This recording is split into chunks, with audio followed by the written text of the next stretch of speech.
It's time for another good idea, bad idea. Good idea.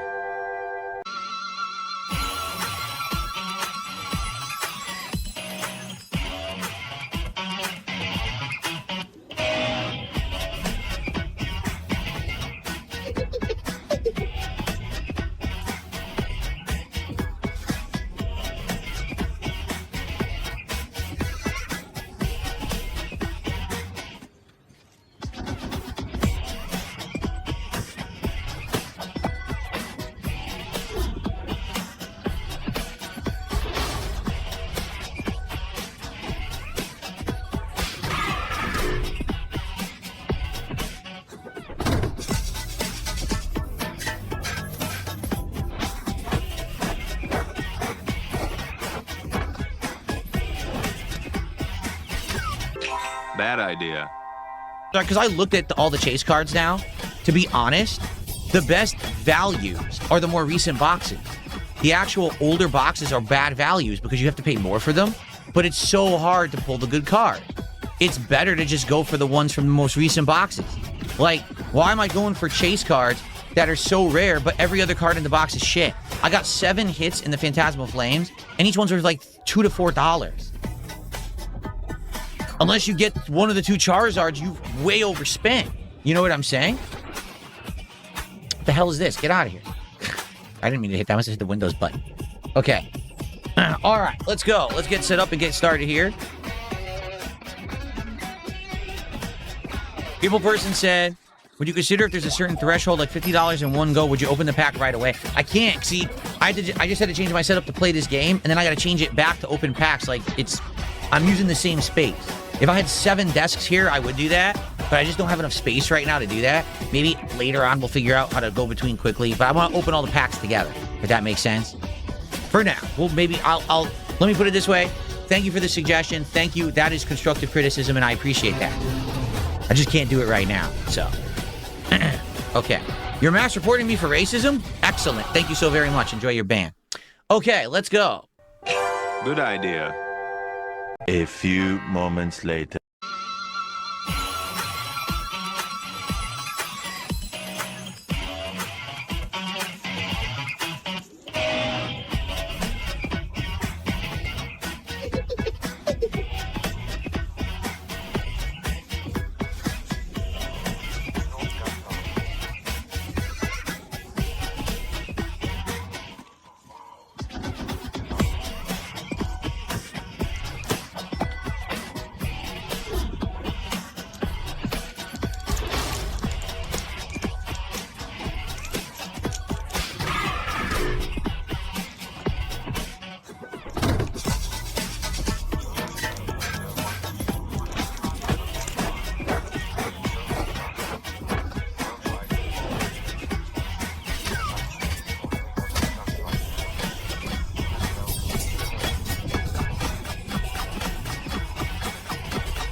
Bad idea.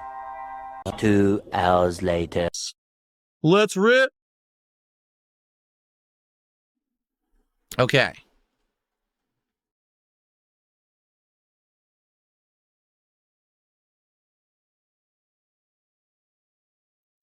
Alrighty. Let's get some music. Let's get the stuff adjusted.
Pack number 2. This one has Charizard on it.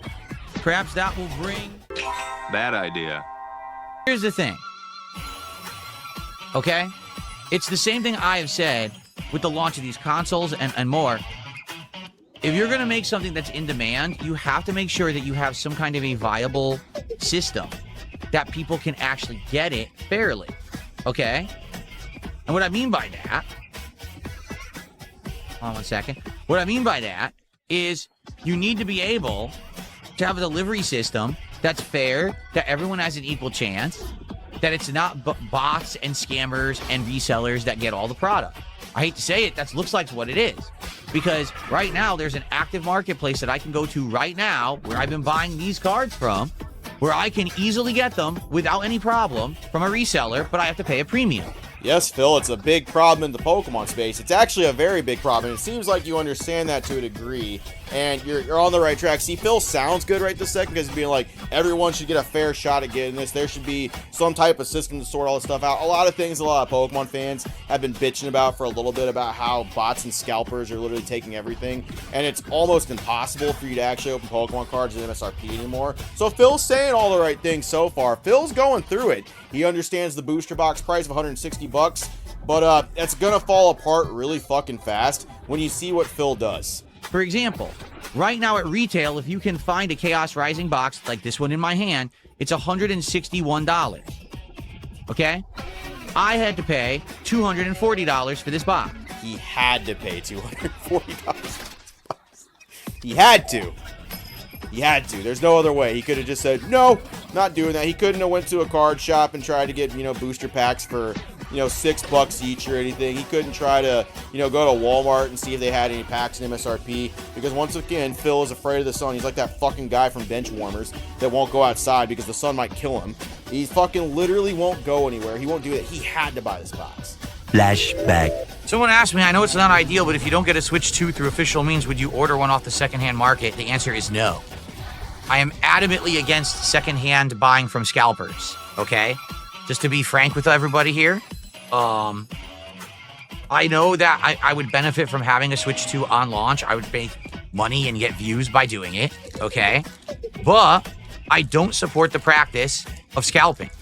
I think that it was so prominently awful during the PS5 and Xbox Series S and X launch that it actually hurt the gaming community at large. And if you support scalping, you're basically making that more prominent. I refuse to do so. So I'm not going to get it from a scalper. I'm going to get it from official means, or I'm not getting it at all. End of flashback. On Excadrill, and we ended up in Ultra Ball ranking in one night in Pokemon Champions. It sucks because, when we first started with Pokemon Champions, there was someone who said, I don't think you'll ever reach Ultra Ball tier, and if you hit it tonight, I'll give you a big donation. But there was no way we could do it then. I didn't even have a team built yet. Now I get a team built, that person's nowhere to be found. Top Marks just did $2. As someone else donate with me, let's hit 150. Thank you, Top Marks, for $2. We're at 133 now, so we're 17 away. But I gotta get going too. I can't wait all night. King Crimson asks, have you considered buying a whole case of Pokemon booster boxes instead of one box every time? It's far cheaper to buy a case and the rates are much better. Well, here's the thing. If you haven't noticed, King Crimson, we're not really unboxing these at a hyper-accelerated rate. If we were going through a box faster than a week, then I probably would consider it. But here's the catch. Here's what I'm thinking, right? In one box, we basically got almost the entire set. Okay? With Crimson... Oh, I see you saying Crimson. With Chaos Rising, okay? I got 2 boxes of it. I'm almost confident I have the whole set. Now, I'm not saying every variant of everything. I'm just saying the base set. I'm almost positive we have it. So, let's say I were to buy a case. What is it, 4 boxes? What am I going to do with all those dudes? And on top of that, you know how long it would take? Think of it this way. On stream, how many boxes have we done yet? We did Mega Evolution. We did Phantasmal Flames. And now we're doing Perfect Order. It's been a month. On the 21st, which is just a few days away, it's a 1-month anniversary. So in 1 month, even when people were super hyped for this, we did 3 boxes, right? So I want you to think of it this way. Because I kept changing the sets that we were doing, people were more excited. if we were just doing Mega Evolution every single time, I don't think people would have had that level of excitement because you're doing the same cards over and over, right? Like even now, you see the ones we're opening are all dupes. So it's not exciting anymore because they're all duplicate. I think the only way to really make this work as a creator is to jump between sets. If I buy a whole case of one of these, sure, it'll be a little cheaper. Even if I buy it from the scalpers, right? It'll probably be way cheaper, but at the same time, no one's going to care. I'm going to end up stuck with a bunch of these boxes that no one wants to see me unbox anymore because we've already done 2 boxes of the same thing. You see what I'm saying? Bad idea. Only take what you can handle and always know your dealer. Look at me. I'm the scalper now. How bad can I be? I'm just doing what comes naturally. How bad can I be? I'm just following my destiny. How bad can I be? I'm just doing what comes naturally. How bad can I be? How bad can I possibly be? You know, I started off last year, I think about October, getting back into Pokemon cards. That's right, a grown man, receding hairline, 36 years old, buying Pokemon cards. Not for his kids, not for his nephews or nieces or grandchildren, but himself. And you know what? I had fun. It was short-lived, though. You see, I went into debt about $5,000 for Pokemon cards.